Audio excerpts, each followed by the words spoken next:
Hello everybody and welcome to another episode of the Black and White United show. I'm your host Andreas. Thank you so much for tuning in with me this morning. In today's episode, we are going to preview the match between Collingwood and Hawthorn this Friday night at the G. Roll the intro. 0, 1. Let's get started.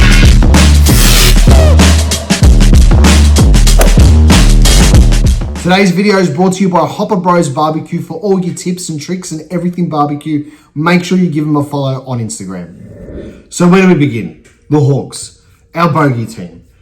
I've said this before in other videos. I reckon I could count on two hands how many times I've seen Collingwood beat Hawthorn, and I'm 36 years of age. It's just, they just have it over us so many times, and there's always a sense of, like, you always be apprehensive, or you're always a little bit nervous going into Collingwood Hawthorn games, regardless of where they are on the ladder, simply because you just know that they just somehow they match up well against us, and it's just, you know that they're going to give us hell all day. There was a stat that came up, which I saw on Instagram, which I thought was just, I had to share it. In the last 27 matches we've played against Hawthorn, Collingwood has only won 7, Hawthorn winning the other 20. That's how much they have the wood over us. The last time that we beat Hawthorn was Gather Round 2024. I did go to that game. It was a fantastic day. We won by 5 points. The final score was 77-72. And we were up by a fair bit. I can't remember the exact margin, but that first half that we played against them at Gather Round 2024, we were back to like our 2023 best in that first half. The second half, we absolutely capitulated. I don't think we scored a goal in the last quarter. Bobby Hill missed a snapshot early on, which would have stopped Hawthorn's run completely. Hawthorn then just kept pushing and pushing and had the chance to hit the front, and then they ended up hitting the post right there towards the end of the game. And then, you know, it was one of those days where we were just happy to go there, get the 4 points, and get the hell out of Adelaide as quick as possible. The last time we played Hawthorn, though, 11 months ago, it was that wet, miserable day at the MCG. We got beaten 133-67. There were no real big standouts that day. It was just one of those days where we just completely, we were just off. Like it was just one of those days where the guys weren't switched on. Hawthorn came ready to go. It was wet weather. We weren't in a position, I think, mentally and physically to cope with them riding the absolute high that they were pushing towards the back end of the season. They were always going to beat us on that day. Flip it around now, 11 months later, we finally get to play Hawthorn, and we play them, you know, twice within, I think, an 8-week period of each other. So we're going to be tested quite well in this game. I know, and we said it in the live last night. Thank you to everyone who joined. That was awesome between me, David Hatley, and Dan Botter. That was one of my favorite lives that we've done on the fan forum. We dissected the Hawthorn game into detail, and no matter what, there's always that sense of nervousness going into this game. There's going to be some massive changes too, though. We are, you know, in really good form. Our system and our structure is holding up so well that I don't think it's going to trouble us against Hawthorn. With that being said, though, if we rock up to the game and we play a first half like we did against North Melbourne, if we play a first half similar to the way that we did against Freo, even though we're up at the main breaks and stuff, if we play that style of football and let Hawthorn get the jump on us and let Hawthorn control the centre bounces and all the stoppages and clearances around the game, they will put us away extremely quickly, regardless if they're in form or not. They are a much better side than a team like North Melbourne. So we'll get into the ins and outs now.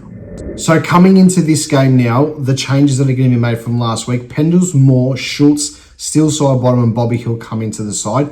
My predicted omissions are going to be Parker, Markov, Bruzzy, obviously with that injury. And the good news with Bruzzy is he could be back in a couple of weeks too, because it's a complete snap, and you know they usually come back pretty quick. There was back in the day, Robert Harvey completely snapped the same part of his foot, and he was back playing 7 days later. Sully and Hayes, I do think, are also going to get omitted. Sully, out of those block of players, Sully's the one that I'm a little bit, I mean, I understand it, but I'm a little bit like, oh, he's playing some good footy, and it's really stiff that he has to miss out. But when you've got Steele Sidebottom, Bobby Hill, Lockie Schultz, our captain Moore, and the GOAT, the leader, Scott Pendlebury coming back in the side, he has to make way. It would have been a toss-up between him and potentially Ed Allen and Lipinski, but I do think that Lipinski, the longevity, he'll find back his form and stuff that, people think that he's missing, which I don't think he's doing too bad, but that's a personal opinion that I have. Obviously, he is sort of on the end of scale of that echelon of players. And then obviously, with Brazzy coming back in, Markov's going to come out most likely too. So it's really stiff, but again, this is what makes a premiership side. This is what makes a great final side. This is the problems that teams that make a grand final have to go through every year. And if you don't, well, then you're probably not going to be there come the pointy end of the season. This is going to be a season where if we do make it as further as possible, preliminary final, grand final week, there are going to be some hard luck stories, obviously with making the team. But it's a combined effort. Everybody's going to have to play a part to get us there. And this is one of those moments against Hawthorn where we're going to have a whole bunch of players who've come in and played their role, but understandingly have to come out to make way for, our best 23 that needs to take the field against Hawthorn. My potential sub for this game, it's going to either be between Will Hoskin-Elliott and Lipinski, I think, are the two players that are going to be a sub. I would prefer if it was Will Hoskin-Elliott, and I'll give you the reasons why. I think if Lipinski starts as sub, he'll come on most likely if everything goes to plan. It doesn't end up being like the grand final where he's going to come in, halfway through the first quarter. He's a really good player to inject in the game, start of the third, halfway through the third, gets the pace, gets the ball rolling from the wing and just bursts it down the half forward line really quick on the turnovers when our defense is just that linking chain. When our defense gets the ball from a Hawthorn turnover, you give it to Lipinski and he can go with it. However, I think with Hawthorn's smalls, which we're going to get into their structure and stuff in a minute, with Hawthorn's smalls and they are very quick in the midfield, I think you need to have Lipinski starting on the field or even on the bench. But I do think he needs to be starting in the first 18 because when he does get the ball, he is a good ball carrier. And you don't see it very often, Lipinski getting caught holding the ball. I mean, if someone could drop a comment and tell me the last time they saw Lipinski get tackled continuously, right, because you're going to have your one-offs, but continuously get tackled and caught in a game where, he's not able to be that ball carrier, I'd love to know because he's the perfect player to have there for that turnover, for that linking chain. Now, as is Will Hoskin-Elliott because he can play all those different lines. He can play on the wing, he can play on the half back, he can play on the half forward. He is the Swiss Army knife, as everyone keeps saying, and I do as well. With that being said, though, that is the perfect sub to inject to get us going for this game against Hawthorn. If you think we have a player that goes down during the game or whatever, Will Hoskin-Elliott, any part of the game, can cover every single line apart from the ruck. You can even put him in the midfield if you needed to. You can inject him anywhere at any time of the game, especially if it's a tight contested game, which I think it's going to be, especially the end of the third quarter, start of the last.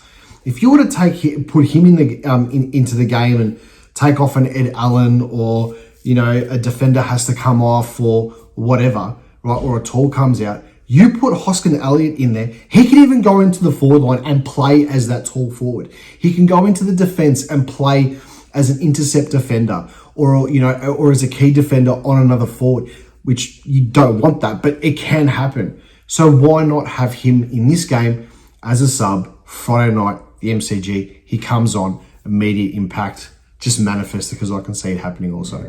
So 2 players for us are going to win us the game.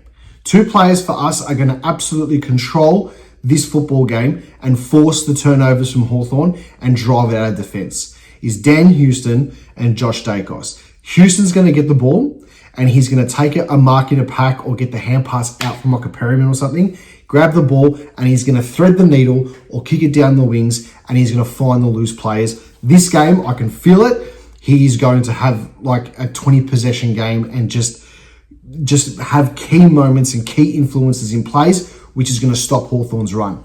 On the other half-back flank, I can see Josh Dacos picking up the ball and just being that ball carrier and smashing it through the middle and hitting up a Myercheck, hitting up a Darcy Cameron if he goes and rests in the forward line.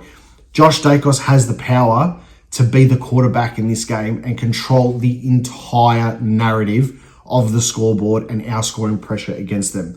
If we can stop, and I've said this before with other games, but I think it's going to be very similar to the Western Bulldogs game. If we can stop their midfield getting the ball and kicking it directly into their forward line, to their forwards, we are a chance to absolutely bust them open. The franchise, Sir William Frampton, mate, this is a game where he can be the leader of our backline. And I'm saying that when you've got players like Houston, players like Josh Dacos, players like Bruzzy when he's there, Howe, and our captain Darcy Moore. Billy Frampton can absolutely 110% control our backline. I do apologise for the TV. It's my son's birthday, and I'm downloading AFL 26 for him on the PlayStation. I think it's finished, so I do apologise for the distractions down back. I'll just take that off now. So I do think that Billy Frampton can absolutely control this game. Now, Hawthorn are very damaging with their small forwards. Obviously Ginnivan, obviously Watson, but they have the potential to really burst off us. But if we can push them like as far out as possible, if they want to keep that forward line open, it works better for us. We can push them far open because I do think Sicily and Chol are going to be their two focal points up in the forward line. If Sicily plays down back, we're going to win this game. If Sicily plays down back, he's not going to be able to stop any of our forwards. It's just not going to happen. We're going to run completely over him. If he plays forward, it's a different kettle of fish. The bloke can't kick, but he can obviously have a set shot on goal. Chol's going to be really damaging. He's going to be that main sort of target up forward. He can play as a tall forward. He can play as a second forward. He's really good on the ground. He's come a long way from his early days at Richmond. With that being said, though, we have the best defense in the competition. And I still think that we need another defender come mid-season draft, which is tonight. So it's going to be fantastic to see. It's going to be a real gritty, hard battle, which we are going to have to, really be on our A game to defeat Hawthorn. But I've got a really good feeling about this game. My other prediction is in this game, I think there might be one more change. I do think they're going to take Mason Cox out of this game. I don't want them to because I think that Darcy Cameron can dominate, and if you put Darcy Cameron up forward, you can then allow him also to go down defense and be that inside defender. The structure is too good. I just don't think that because Cox didn't have the greatest game last week and Hawthorn have a lot of smalls, I wouldn't be surprised if potentially they kept Sully in and took out a Mason Cox instead. I don't want them to, but I can see the logic behind it. I just think that limits then Darcy Cameron's influence because you're going to have Frampton or potentially Ned Long pinch hitting the ruck because McStay's still out. And I really don't think this is a game where you can afford to move Billy Frampton out of the back line.